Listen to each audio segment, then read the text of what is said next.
Welcome back to the podcast, you beautiful soul. I've got an absolute, I don't even know how to introduce him. I do have an introduction, but a gift, a conscious being, someone who's making so much impact on people's lives from an intimate level, a personal level, an emotional level. I've got Matt Cama on the podcast today, and we're just talking. I messaged him October 27th, 2020, 3 years ago. Been following it up, and I finally got him here on the podcast today. Matt is a globally respected dating and intimacy coach, author, speaker, and the founder of Embodied Love and the Online Coach Academy. His content has reached tens of millions of people. Matt is an expert when it comes to helping single people attract their dream partner by leading with his main principle he teaches in his programs and his retreats, which we'll dive into today. But man, I could speak about you for ages, my man. I want to just say thank you for joining me today. Thank you so much for having me on, Lewis. I am honored to be here and to be able to speak to your audience and anyone else who listens. Thank you, bro, man. For people that don't know who you are, who haven't seen your content, aren't familiar with you, what's your story in a nutshell? And then we'll start jumping down some rabbit holes. Yeah. So, quick 2-minute background for anyone who is first listening to me. My story begins. Let's just rewind you back to my very first year of high school. Before going in high school, by the way, I was a very bubbly kid, very out there, very outgoing, just unapologetically me, like most kids before being conditioned and going through trauma. And when I went into my very first year of high school, that's when I noticed that who I was started to become suppressed. And my very first year of high school, I was bullied. I was at a sports high school. For those of you who aren't from Australia, there's like sports high schools over there. And I was called Fat Matt on a daily basis. And I wasn't massively overweight or obese or anything like that, but I was chubby enough to be laughed at.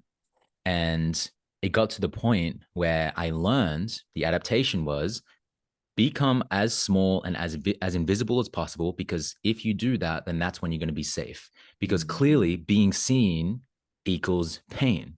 So suppress your voice, suppress how you dress, suppress everything, and try to become as small and as mute as possible. But that then got me more bullied, and I was being called Mute Cama instead of Matt Cama. Wow. So what happened was, in relationships and in dating, the patterns that started to show up was pleasing, just going along with whatever it is that they wanted to do, not using my voice. My throat energy center chakra was really blocked. So not speaking up, not choosing what it is that I wanted. And that was showing up in all areas of my life. So it got to the point where there was just so much pain where I said enough was enough. And for me, I started to hire a dating coach. And I just started to work on my confidence and learning how to speak to women. The challenge, though, was even though I was learning a lot of the skills to speak and to flirt and to speak to women, which I didn't know how to do, there was still so much trauma that was sitting in my body. But once I started to combine all of those skills with doing the somatic work, doing nervous system work, working on releasing suppressed emotions, then after combining those two things, the inner work with the outer work, the skills and so on, that's when everything started to shift. And now here I am about to get married to the woman of my dreams, and being able to now teach other people how to do the same thing.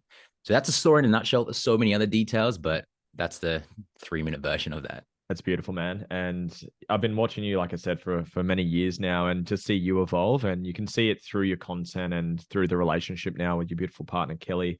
It's beautiful, man. So, man, there's a lot of topics I'd like to get into. I like, let's have dessert first. Let's just go straight to the one that I really enjoy.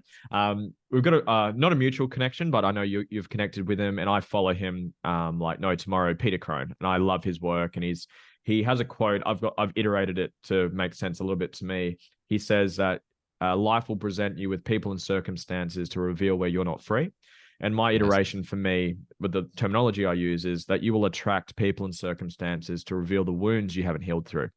And for me, I totally believe that will happen the most inside an intimate relationship, because they see you more than anyone else. So they're going to shine light on those parts of you more than anyone else. Like you and me, even though I've been pestering you for a couple of years online, like we've just met each other. We'll see each other for an hour, hopefully more in the future. But you're not going to see the sides of me that my partner does.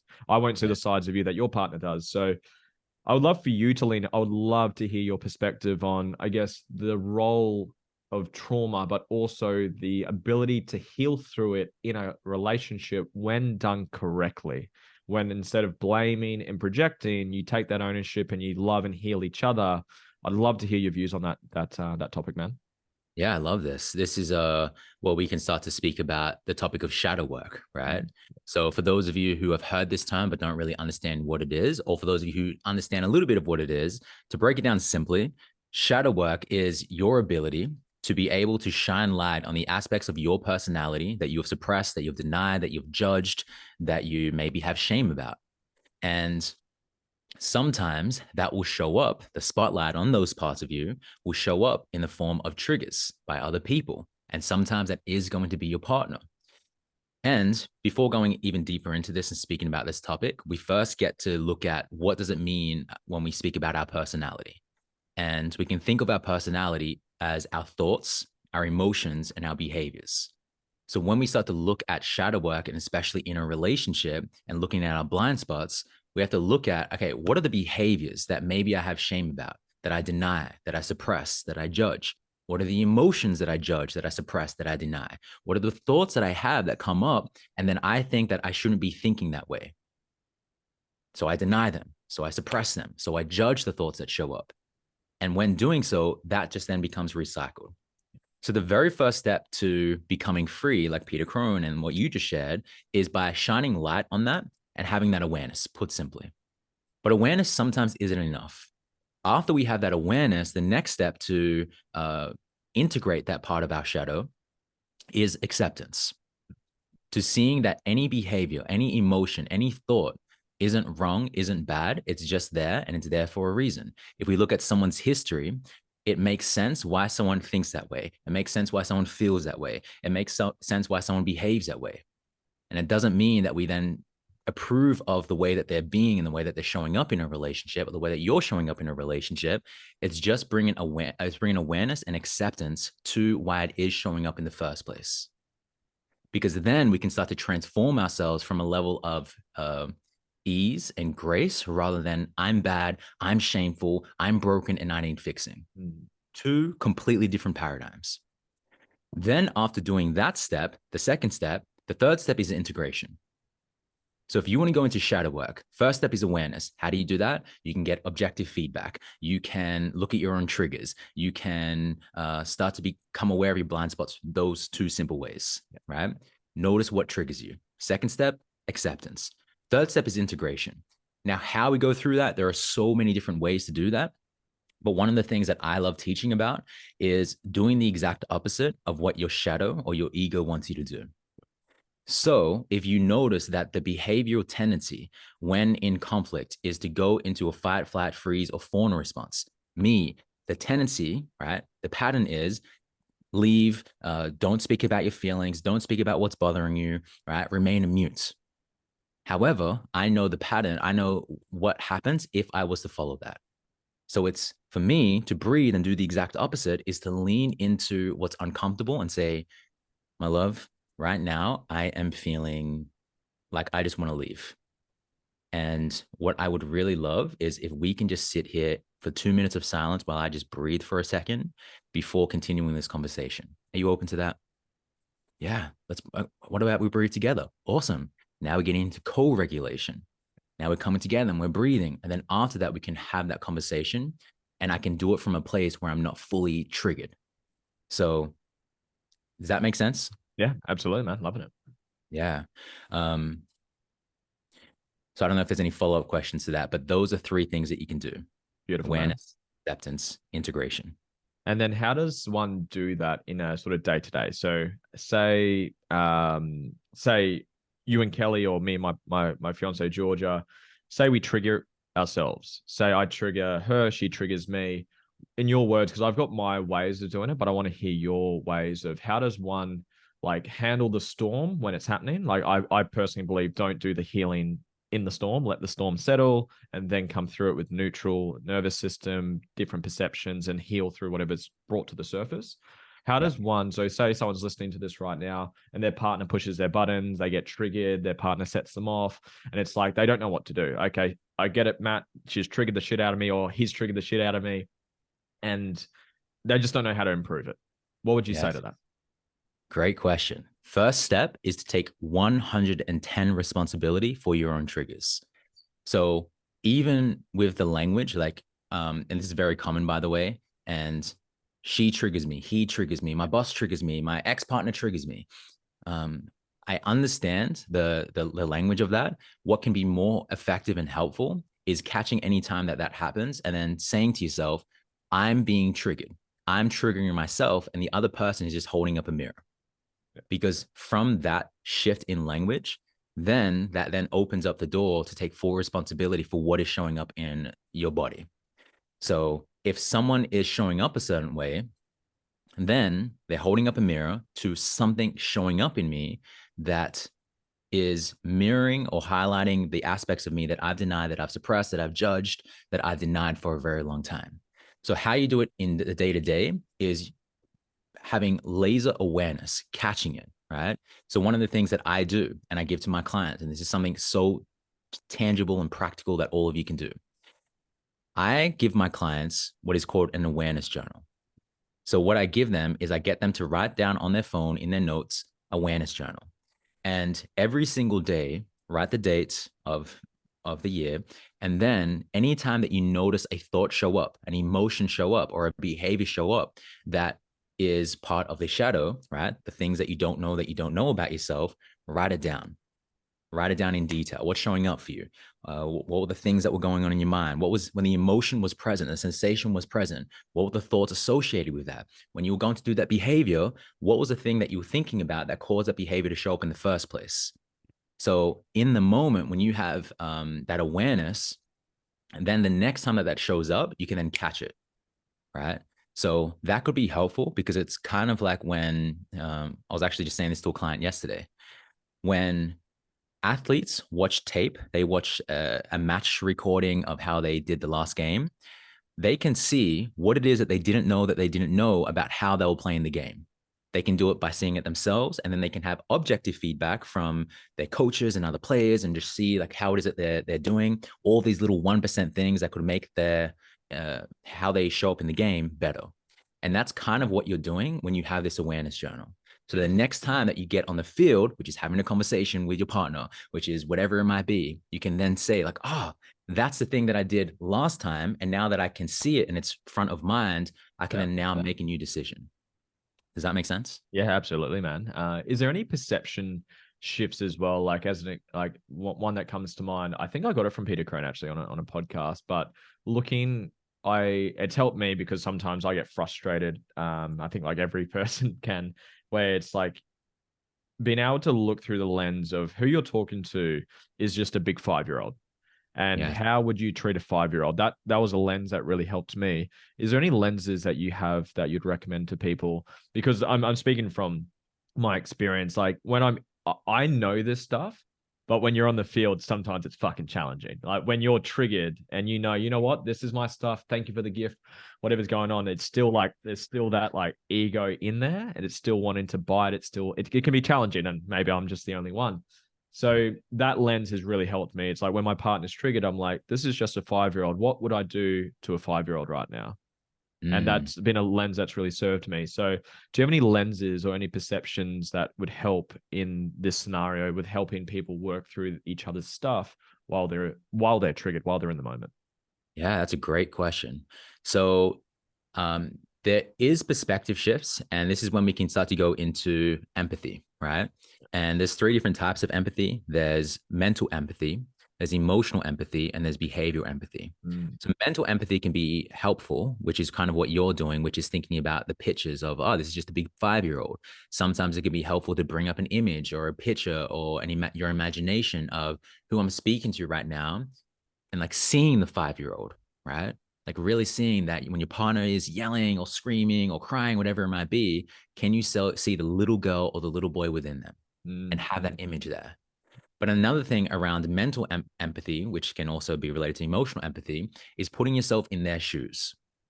So sometimes that can be challenging in the moment. Sometimes that happens with a little bit of space. But one of the things that I contemplate on, and I've done this so many times, is whenever it is that I can't understand Kelly's perspective, I will then have to look back and be like, okay, let's just imagine for a second that I was Kelly. Knowing what I know about her, knowing what I know about her triggers, knowing what I know about her history, why would she be feeling and having this response? Good And then I can be like, question. oh, that makes sense. It makes total sense why it is that she's having this perspective. And then I can come back and have this conversation and work through the conflict with it with total understanding rather than from judgment. Because sometimes to go from uh, judgment to empathy, it can be too wide of a gap, Yeah, but curiosity is the bridge. To I go from like that. judgment to I like that. empathy, curiosity is the bridge. And curiosity shows.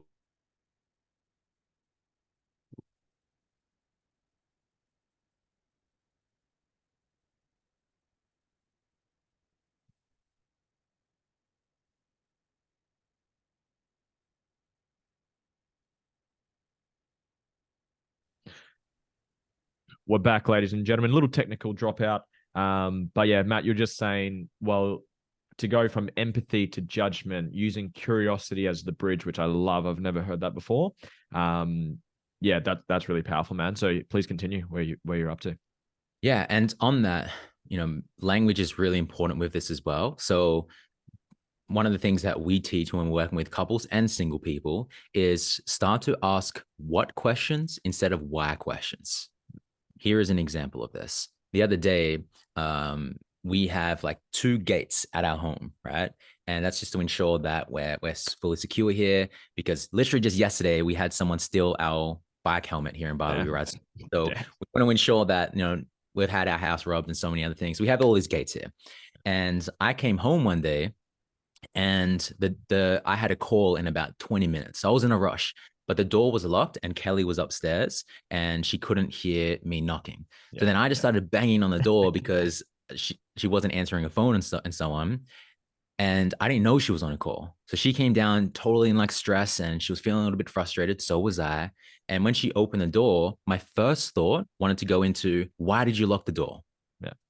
But because I know if I ask, for example, just pause that story for a second. I'm going to come back to that. Yep.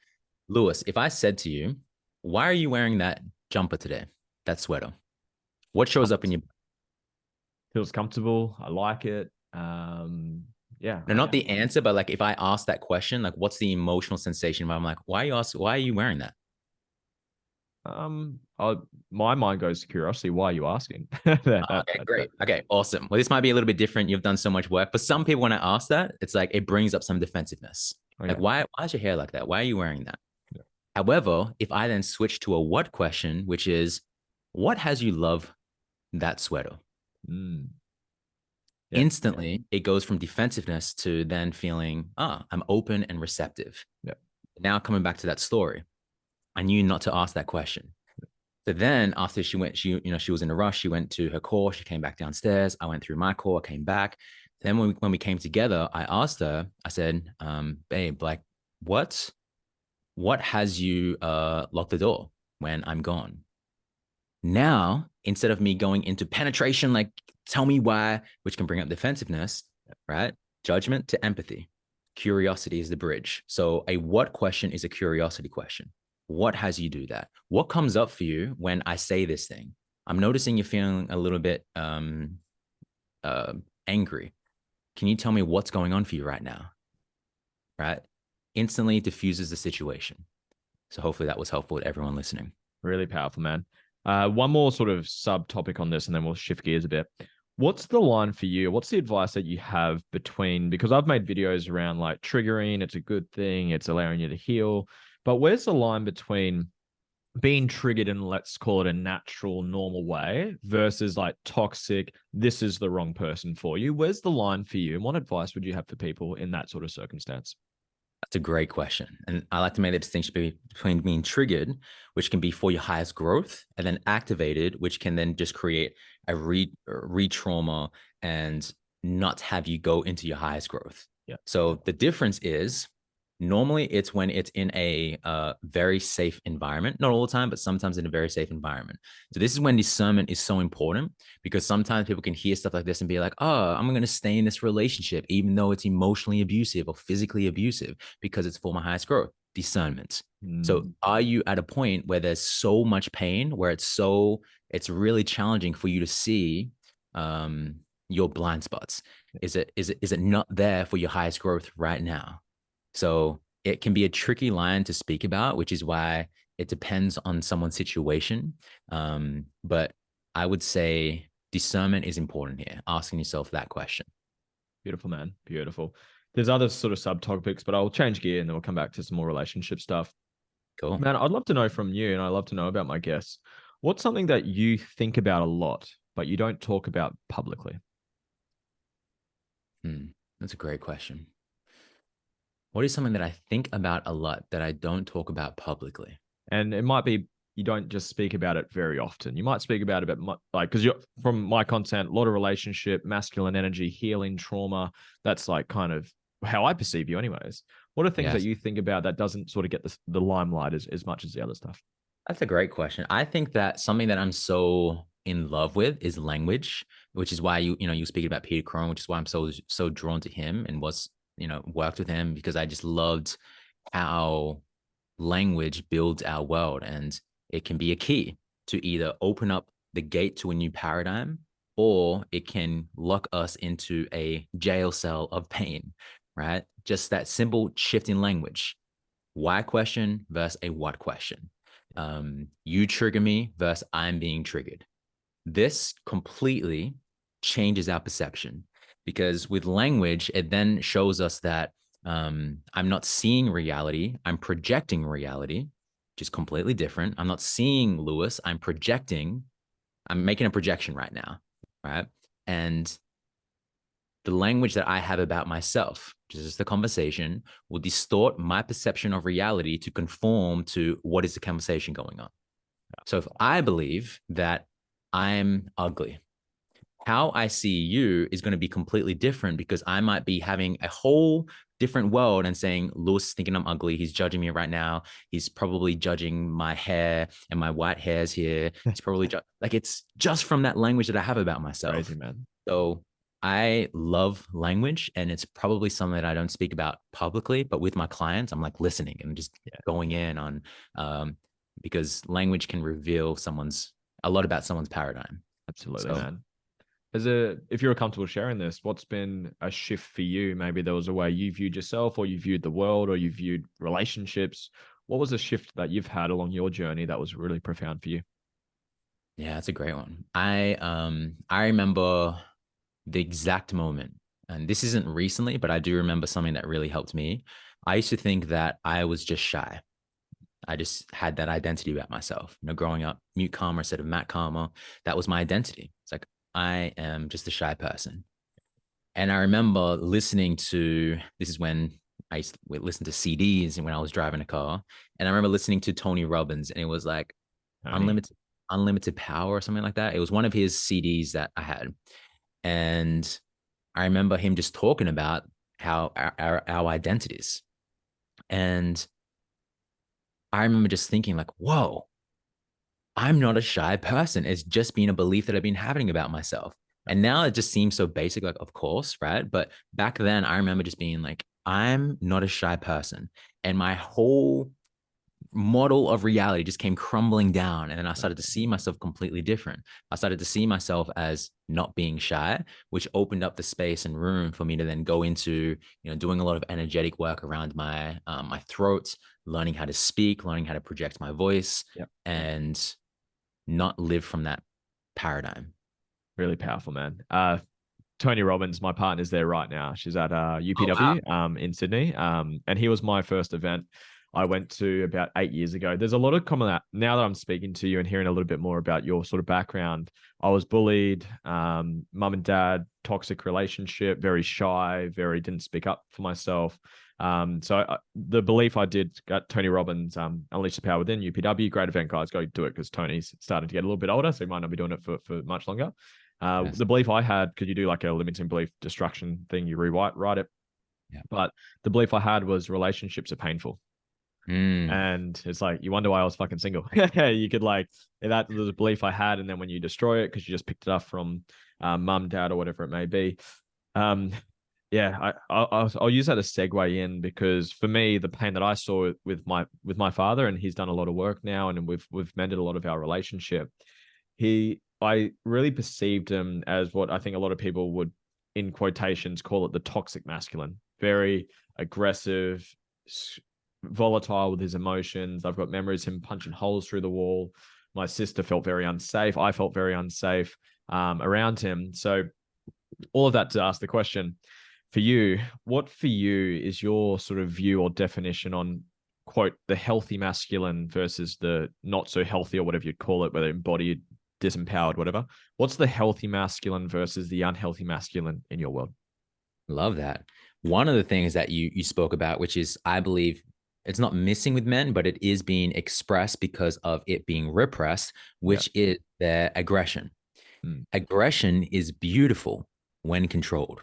I love But that. when we go into the unhealthy masculine, it can just be aggression because it's been suppressed for so long. So it comes out in uncontrolled ways, whether that be through watching porn, whether that be through abuse, whether that be through many different ways that can be harmful to themselves, to the world, to women, to relationships. But when that aggression is controlled, then it can come out through choice, and it can come out in healthier ways, right? It can come out when in effective ways. So I love aggression. And the reason why I love aggression is because I've met my anger with so much acceptance and love. And I know how to regulate my nervous system in a way for it to come out in ways that when it's a choice, right? It's controlled, not suppressed, but controlled, which is different. Yeah. So that's one of the things. Another thing that can be really helpful to understand with the unhealthy, you say the unhealthy masculine versus the healthy masculine, Yeah. just so I'm Yeah. clear. Yeah. Another thing with the healthy masculine is when the masculine is focused on devotion, but not focused on devotion for only himself or the masculine self, but when it's for a higher purpose. Because when it's not for a higher purpose, then sometimes the masculine can focus on devotion, but at the expense of other people. So that was me in the past. I was so focused on work, but to the point where no social life, didn't have friends. I had friends, but didn't have deep connection. I would get to the point where I'd be lost in it so much, to the point where I felt completely burnt out because I had no boundaries on myself.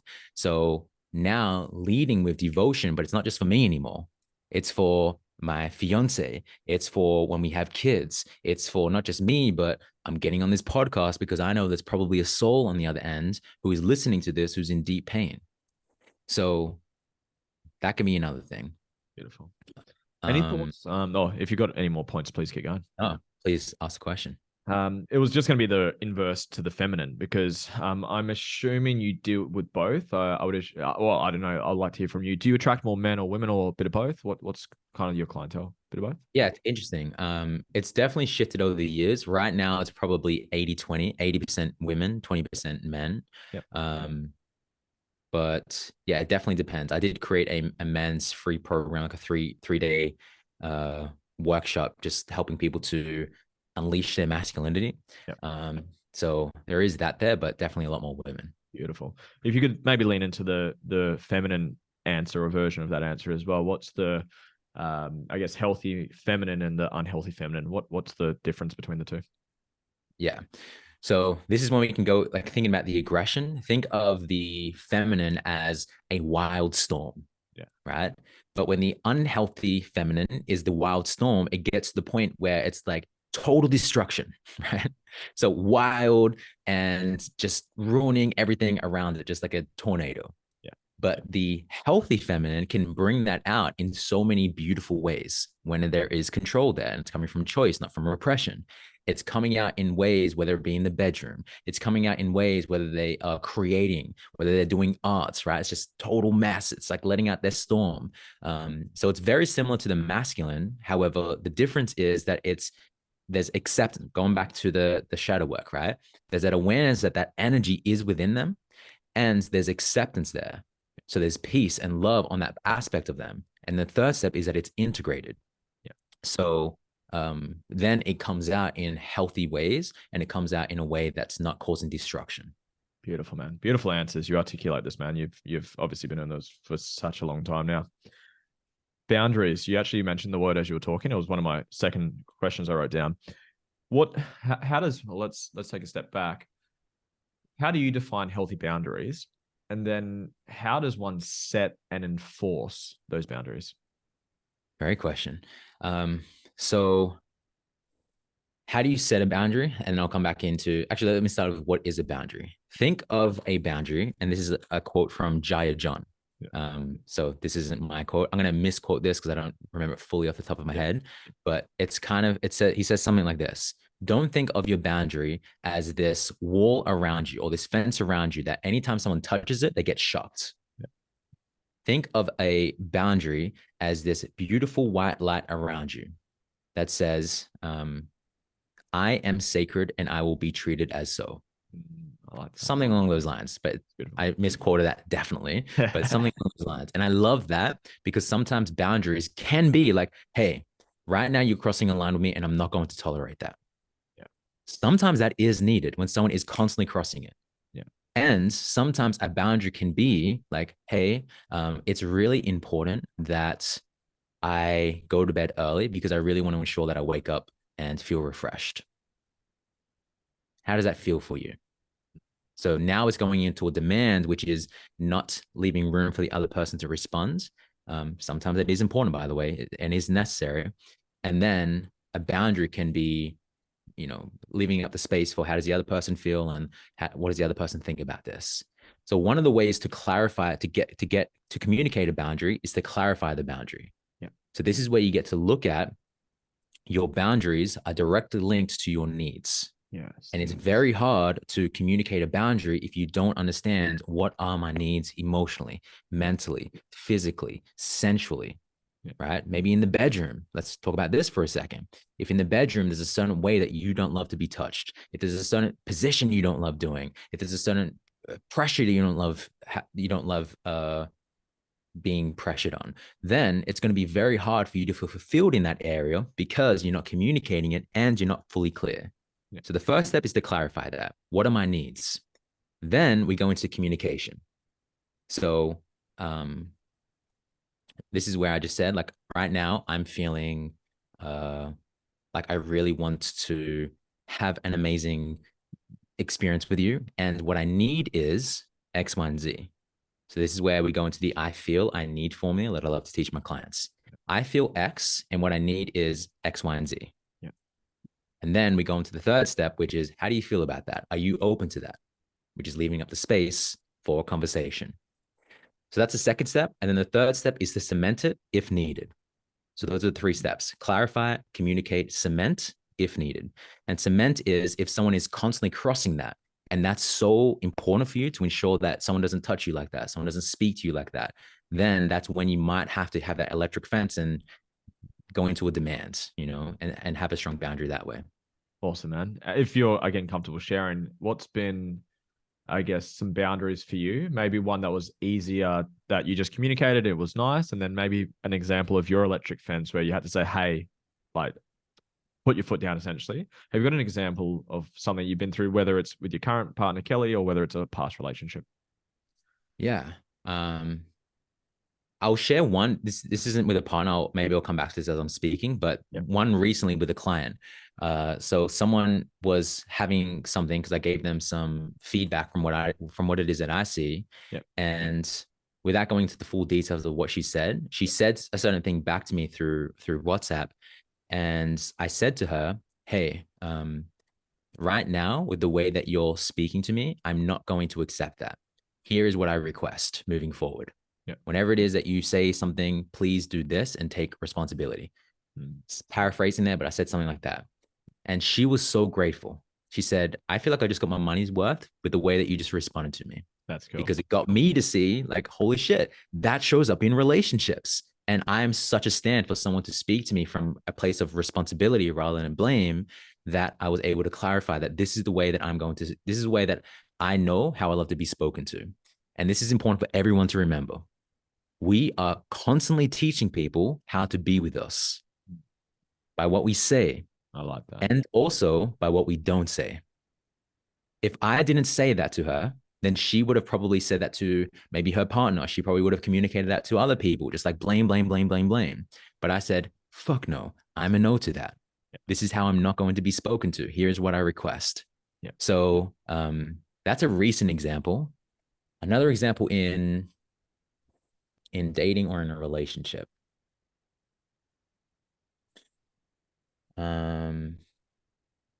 I can't think of anything on the top of my head. Maybe it might come up later on. Circle back if it comes to you, man. This Yeah. might tie into this question. It even says on your website, and it's arguably probably. Well, again, I'll ask you. It might be a reason why a lot of people do come to you, but the art or the science or the however you want to call it, the ability to attract the right person into your relationship. What do people do wrong, and what do people need to do to get it right? Yes, beautiful question. So one of the things that I love speaking about, and Kelly and I teach about, is chemistry versus compatibility. Yes, yes, yes. The thing that most people get incorrect that we are constantly drilling in is that we want both, by the way. But before I go into like the thing that most people get wrong, just to give some context, we want both. Chemistry is what most people lead with and what most people are searching for. They're looking for that spark. They're looking for that attraction. They're looking for, that hot sex. They're looking for that person that just feels so turned on by. And normally that's how most relationships start. You have sex, you feel attracted. There's that you're getting into a relationship by a mutual friend, or maybe there's proximity because you start working with someone. It's a friend of a friend, whatever it is. And then there's that infatuation. And then it gets to the point where we're like, well, we've been having sex for a while now. So like, what is this? Yeah. But what we've missed is compatibility. Yeah. So think of it like this for everyone listening. If you can't, just have this mental picture. Let's say that I have some potatoes here. I have some French fries. That's the meal. Let's just think of that as compatibility. Yeah.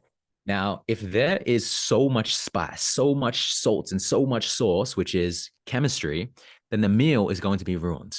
Yeah. And too little, it's going to be a little bit bland. Yeah. So what we want is both. We want a right amount of both. We want compatibility as being the foundation, and we still want that chemistry, because compatibility without chemistry is a friend. Yeah. Chemistry, so much chemistry with very little compatibility, is just a sex buddy or a short-term spark. Yeah. So knowing that, the thing that most people get incorrect is not having that compatibility there. And we have a whole checklist. I'll break down some of the things that can be helpful to look for, which is we help people to remember that what it is that you want for compatibility. There's 10, but I'll just break down a few. One of them is a mutual vision. Yes. Perfect. So mutual vision can be, do I want kids? Do I want a family? Do I want to get married? Where do I want to live? Home location? What do I want to do long term? And sometimes that can shift. So there are nuances to this. Yeah. That's the first one. The second one is your short-term intention. The person that I'm dating, what are they looking for? Are they looking for a relationship? Do they just want a short-term spark? Do they just want to have sex? Like, what is the short-term intention? And then the third step is your values, which is, I believe, out of the whole 10, this is probably the most important. So if I'm healthy and my idea of a Friday night is to stay home, watch a documentary, have a great food, go to bed early and wake up early, and the person I'm dating is, I want to go out to a club, I want to do cocaine, I want to go and drink alcohol, I want to go and do all this stuff, then that's going to be some conflict, and it can still work. However, the difference is there's going to be so much conflict. Yeah. So we want our relationship to be the undertone of a relationship to be ease. It doesn't mean there's not going to be conflict, but we just want it to have ease. For example, this shirt right now is, my body size is a large. So this is a large. So everyone listening, just say this answer in your mind. If this shirt was an extra, extra small, could I still wear this shirt? What do you think, Lewis? I'd be like, it'd be very hard. Yes, right? So most people say, no, the answer is no, you can't wear this shirt. The truthful answer is, I could. However, it would just be really uncomfortable. Yeah. Now let's go back to the relationships. Some people ask, well, Matt, if I'm not compatible, can this relationship still last? Yes, it can last. Great analogy. However, it's going to be really uncomfortable. So we want both. We want something that is the right fit. And those are 3 things that you can start to look for. Powerful, man. Just one more layer on that question. For you, do you? Because some people have asked me, because I do some content in relationships, and they happen to be the ones that go a little bit more viral. And I jump on a podcast and they just layer me with relationship questions, so I kind of just do my best to answer them. And someone's asked me this question. I didn't really have an answer for it. It was like, when's the right time to have those discussions? Like, is it a week in, a month in? And my answer was just listen to your intuition and just follow your intuition. But do you have like a recommendation for when is it time to have the questions around the mutual vision, the mutual values, the intention, short term, long term? When do you recommend that for people? Great question. So the answer is it depends, right? But I will give you some things that might be helpful. So with Kelly and I, um, let me come back to a few different things. Some people, it's like, when do we have those conversations? And when is it too soon to ask for what it is that I need?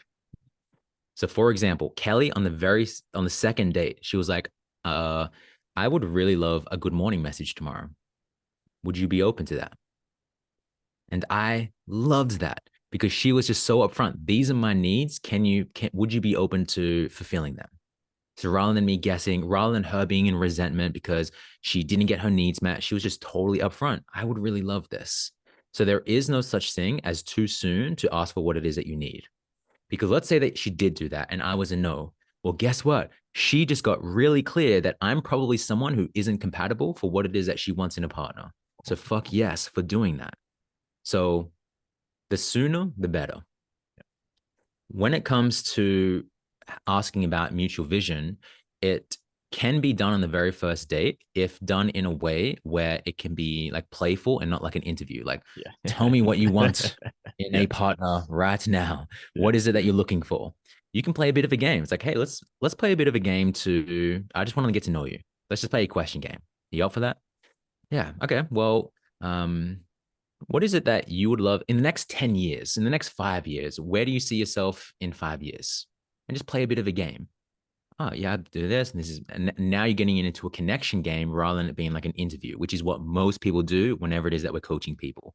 They're getting on dates. They want to get to marriage and they want to have that kids and they want to get to this thing because they're in a rush. And then it just has so much pressure for the other. It feels so much like pressure for the other person, and it can get into an interview. But if you lace the conversation with play, like a game, and looking for connection rather than, is this the right person? Tell me if it's the right person. So if not, I can leave. Then it can be easier. Now it's never too soon to ask for that. Beautiful answer. Beautiful answer, man. Look, there's one more question and then we'll start to wrap things up. What's something that you're working on a personal level that the world doesn't get to see? Love that. My health. Okay.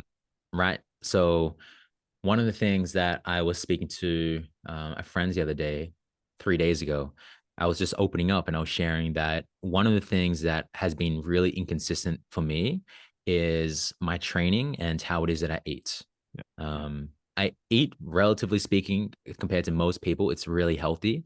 However, there's been a lot of times where I'll like train really hard for like 4 to 5 days, and then I won't train for at all the next week, or train for one day, and I'll just be eating French fries. I'll be watching TV. I just will be not be moving, won't be stretching. I'm like, why do I have back pain? It's like Wonder. just yes. So right now, I've been really consistent with dialing in my habits, and so training and also habits that have me feel spacious. Like a little thing, making my bed. Right before this podcast, I made my bed. I took my supplements. I have an app that I use to ensure that all these little things that I normally wouldn't do that has me feel peaceful, helps me be peaceful, is something that I'm focusing on, like habits that I haven't shared on social media. Making my bed, taking my supplements, making sure that I'm cleaning my room for at least 2 minutes every single day, just getting into that habit, studying a new language, all of this stuff. That's beautiful, man. Man, there's so much depth to you, which I knew that was the case before we jumped on here, but I just got to hopefully give a glimpse of that to my audience and to everyone that's enjoyed the podcast today. If anyone wants to connect with you, man, work with you, dive down your content, jump into some of your work, some of your programs, where's the best place to find you, connect with you? Yeah, so you can go to mattandkelly.co. Kelly is spelt with Kelley.co, not com. So you can check us out there. You can go to our retreats. You can go to mattcama.com, CAMA, if you want to do one-on-one coaching. But the best option, if you want to see everything, just go to my Instagram, go to my TikTok, and you'll see the link in my bio, and you can see everything that I offer there. Just type in Matt Cama on pretty much any platform, and you will see me pop up. Beautiful, man. I'd save this question to the last sometimes if we got the time. I think we got enough time for it. If you were to write a book and you could only leave 3 lessons to pass on to the world, what would they be? Great question. 3 lessons. And everyone had to listen to this. Everyone, absolutely everyone. The first lesson would be along the lines of healing the nervous system. Yes. So that would be the first thing.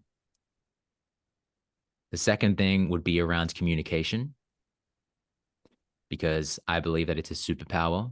If someone knows how to communicate, whether it be with conflict resolution, listening, communicating their needs, knowing how to say things in a way that gets someone to respond, influence, right? Then there's so much magic that can be created in your life if you hone in on that skill. Yeah. And the third step would be something to do with a way of living that has empathy. For me, I am a vegan and I live this way because I believe in, I have a himsa on my neck here. I think it's on this side. Yes, on this side here. And it just means, put simply, my translation is nonviolence.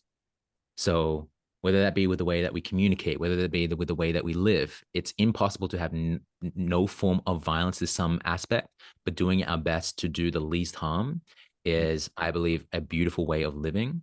So whether it be the way that we live, the way that we treat people, the way that we live our lives, put simply, then I believe it leads for a happy life. Beautiful. Are you familiar with the Tao Te Ching? Have you gone down that rabbit hole? No, what's this about? Wayne Dyer. There's a book. It's the book on the bottom of that pile just behind me. But change your thoughts, change your life, and he translates the Tao Te Ching into like kind of modern day sort of language of how you can use it. But it's just like the ocean attracts all to it by staying below everyone. So it's all about being not trying to be bigger than anyone, stronger, power. Like how like the concept of wars. Like for me, I share a lot of similarities with you. I'm just like, celebrating killing someone else is not like it's the whole violence thing really resonates with me, man. But great book. It's called Change Your Thoughts, Change Your Life by Dr. Wayne Dyer. I think that's really aligned with you. I think you get a lot of value from it, bro. But man, thank you for your time. This has been awesome. Pleasure. And I appreciate your time today, my man. Thank you so much for having me on, and thank you for everyone for listening. Thank you, man.